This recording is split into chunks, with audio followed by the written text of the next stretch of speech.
So I had great concerns about this game, despite the outcome, just from the fact that we, they opened up their season by going to Cal and being ahead by 19 and a half and winning. And then knowing our travel was going to be difficult coming all the way from Hawaii. And I mean, yesterday's practice, I felt funny, let alone the players. But I think the fact that the only good news is not winning the championship in Maui was we were able to get back a little earlier and get this game in so that we could get a game in that we needed to get in. One of the reasons we scheduled it was the fear of playing Chaminade in the tournament would take us one game out of the schedule, and sure enough it happened. So I'm glad we did it, especially now. And now we go into an incredible stretch that I've never seen before, Michigan may have never seen before, especially in December. So we're going to do the best we can, but I'm really proud of the way our kids, like last year, I compared it to, we went to UCLA, we lost a tough game, we had to travel across the country and play Central Arkansas in short rest, and we played the same way. So proud of our kids, and I think that UC Riverside is well coached and better than they were today, but maybe they had the jet lag and we didn't. Right over here with you. Coach, you mentioned wanting to trim the rotation, but games like today don't necessarily help with that. Was there anything you were able to take away from position backs? No, like I said, every day I think I'm seeing who's going to grow now. I know what people do, who's going to grow the fastest, and I anticipate some will grow faster. But it's just little bits of it. Jordan Poole and Isaiah, and people like that are just going. I thought Abby had a good day today too. That's up for grabs, and it's still up for grabs, and it will be every game. I'm just going to go, who practiced well? All right, he practiced well, go in. You won't necessarily see what you see in games, but what we see in practice. Zach? I think Muhammad's got a 22-to-1 assist. Yeah, and he got robbed on that one. Yeah. That was, I can't see why that was his turnover. Could we look at that again? Sure. Because Isaiah sort of threw him a pass that he really couldn't catch. And so, yeah, that's a pretty good ratio, isn't it? Yeah, I would think so.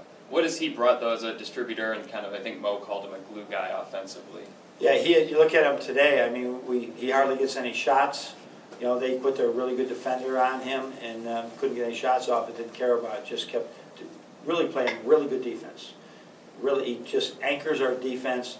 He might be, obviously he's our best defender, and he's really good for Charles, for Duncan, for Mo, because he's never too high or too low. His emotion, he's just so steady with everything that he's doing. Right over here, Mike.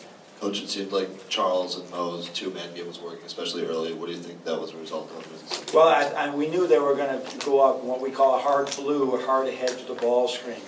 And so with that in mind, Mo had to find some short rolls and see where we could find him there. And so we're trying to just build our package in, but I don't know what package we run until we see it more in practice. We really need to practice, but when you look at that daunting stretch starting with the game against North Florida, and now it's 2 weeks later, and we already got 6 games in 15 days. That's a pretty good schedule. 7 games in.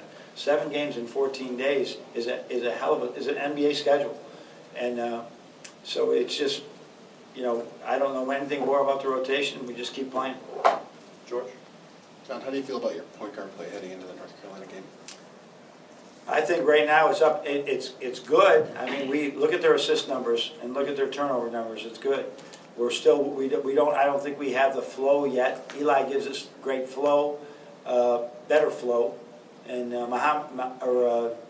Xavier gives us really good defense. And we're trying to find out where it is. And Duran's just struggling right now, coming off the bench. He's going to be in every game. He's going to play every game, and one of these days he's going to come out of those struggles. So, Chris?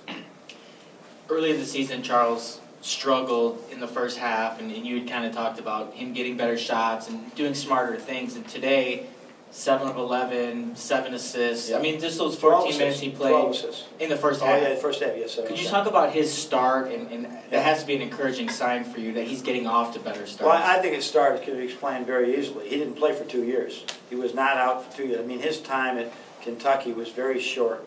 He never had to make decisions at Kentucky. He was played off the ball, and I would have probably done the same thing at that point. But the year that he was able to redshirt with us, whether it was us or Kentucky, he worked so hard at his game to get better. But now the lights come on, and now he's got to do it in real time, and just learn it. I mean, he's just really a very young player with huge potential.